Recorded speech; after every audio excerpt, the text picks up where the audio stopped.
Honest Mistakes, an abuse text post by Stwumpo. It's exhausting to raise a fluffy, let alone a pregnant one.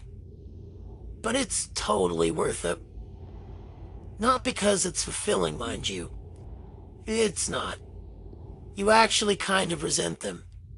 Nothing grand or dramatic. They just strike you as disgusting. You're insulted by their terrible hygiene, juxtaposed with that train wreck they call a vocabulary. They piss you off, so like anyone would do, you torture them in your basement. Perfectly normal. Surely. It's not like they're human. No, you wanted access to newborns. Specifically, you wanted newborns with a good-natured mother who trusted you. It's vitally important for the idea you want to test. See, it's easy to torment foals in front of a despondent mother. Any sadist can do that. But what if she thought it was an accident? Think about it. Fluffies are supposed to trust humans, like, instinctively. So how much could you do while still convincing her that you were trying to help? How many babies would she willingly give over? Where is the line? With people, they're too complex. You can't track their motivations. Makes them dangerous. They'll sniff you out. They'll know. They always know. Fluffies are simple. They're just complex enough to be interesting to break. Any dumber, and it's just screaming teddy bears. Any smarter, and you'd never get away with it. And the little fuckers would probably get to vote or some shit. These won't. You've been a dutiful father to this Fluffy, who you've called Meanie. Actually, the name thing was a part of how you recruited her. Ain't exactly hard to find pregnant strays in your neighborhood. So, you went around offering new namesies until you found one who didn't outright reject having such a bad name, but also didn't foolishly go along with it. Margaret is different. Lovely name. I'm Margaret. It had been her name. Not that you'll admit remembering. All your interactions have been based specifically on gathering information as to how pliable she is. For instance, you want a Fluffy who will try to patiently and maturedly explain herself rather than just screaming or lacking any awareness of risk and danger. She'd be a perfect domestic. Whoever kicked her out was an idiot. Oh well, your gain. Meanie genuinely seems to think that you need her help. You bumble through basic shit and openly ask her for help, so you can pretend to take her advice. She's not bossy, she's very patient. She'll be such a good mama.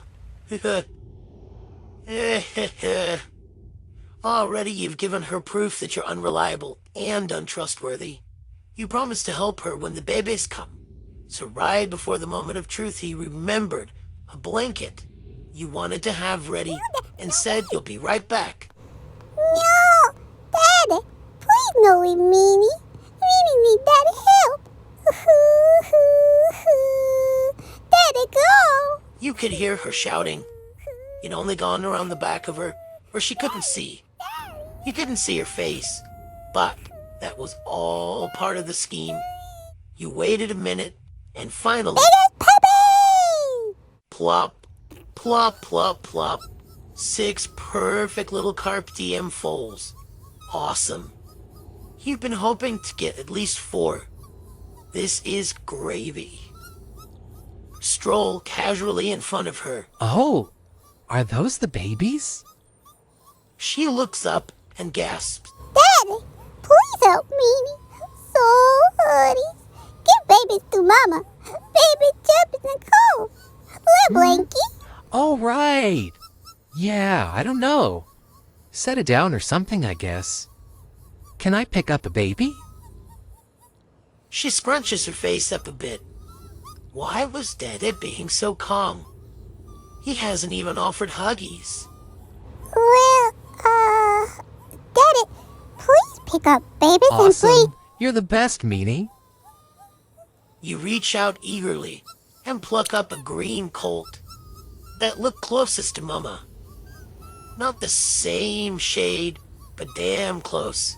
He was peeping softly and clung to your thumb as he groped around with his mouth looking for milkies. Meanie could see him now, her first baby, and he has pretty green fluff like Mama. But something was wrong. Daddy wasn't bringing him over. He's looking at you with a big smile. Silly Dada. Babies know them toysy. Daddy? Hooray! Have a new baby?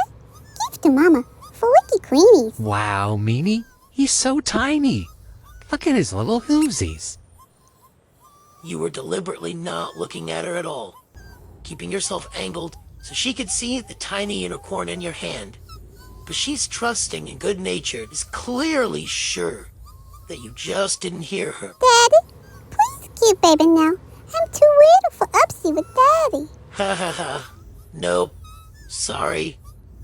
Upsies are not what you should be worried about.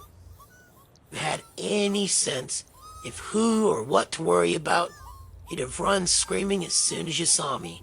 You gently felt around his little foot pads, delicate, sensitive things. Not good for walking yet, about the consistency of a gumdrop. You gave a light squeeze to his left back hoof. He peeps loudly and makes scaredy poopies in your hand.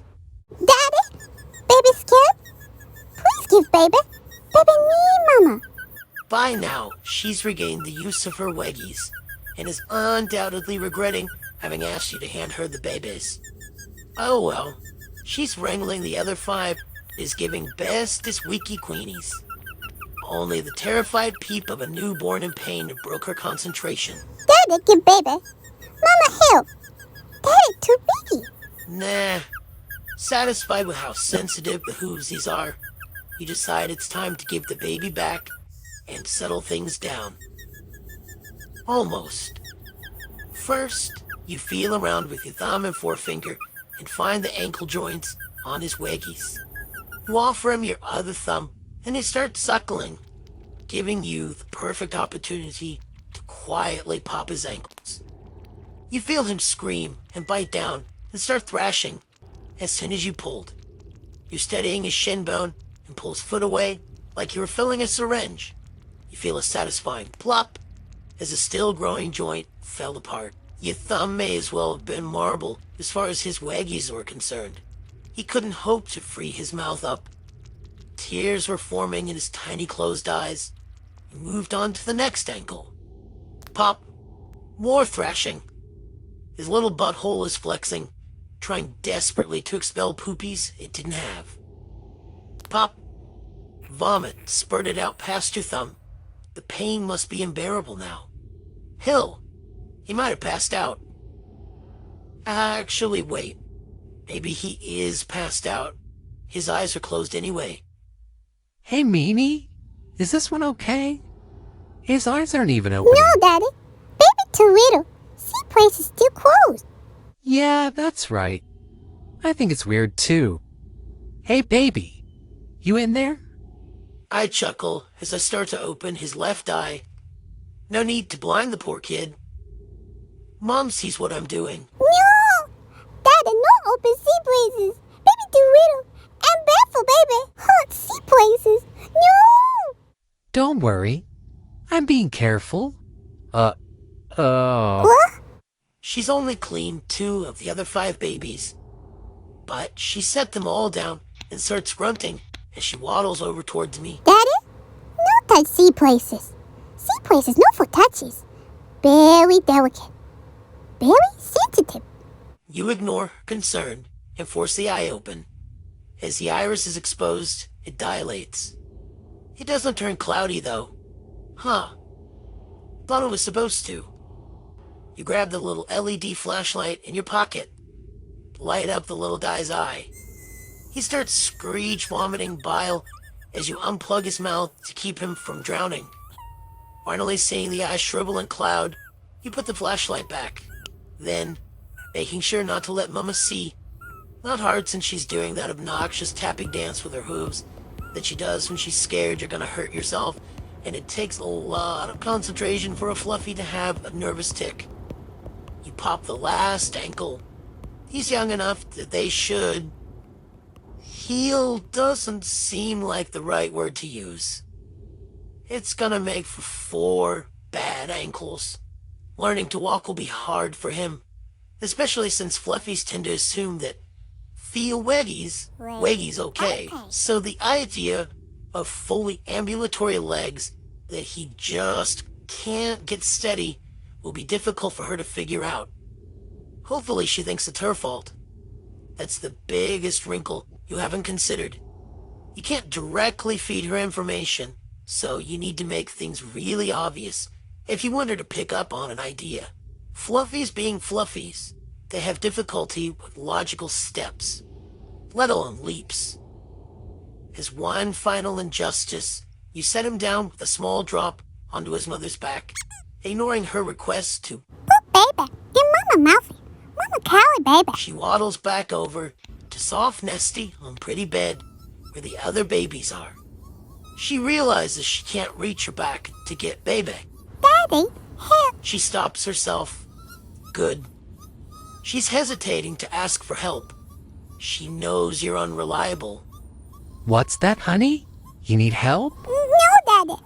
Mama, I'm just give Ricky creamies. I'm okay. You watch at a distance. She tries carefully to roll her baby off her back onto her head. She's being smart. If she overdoes it and he takes a tumble, he'll land in a nice, loose, soft blanket.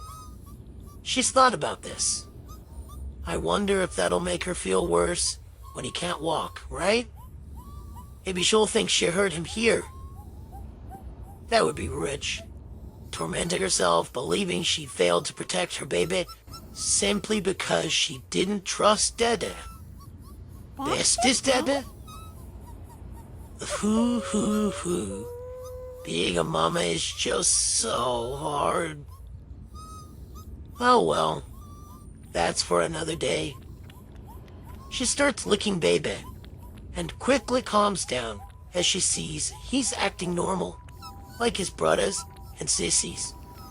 He is peeping a lot more, almost like any pressure on his waggies hurts him. Silly baby. No make hoo-hoos. Mama help baby. Give Ricky creamies. And bestest milkies. And all the huggies in Mama's huggy places. He peeped and cried, drenching himself both in tears and hurty pee-pees. Baby, I'm sensitive, baby. Mama understand. Mama will butter sensitive. Always scaries and hoodies. You okay, baby? Mama love her sensitive will baby. She kisses him sweetly on the head, just above his eye. The one will never work again.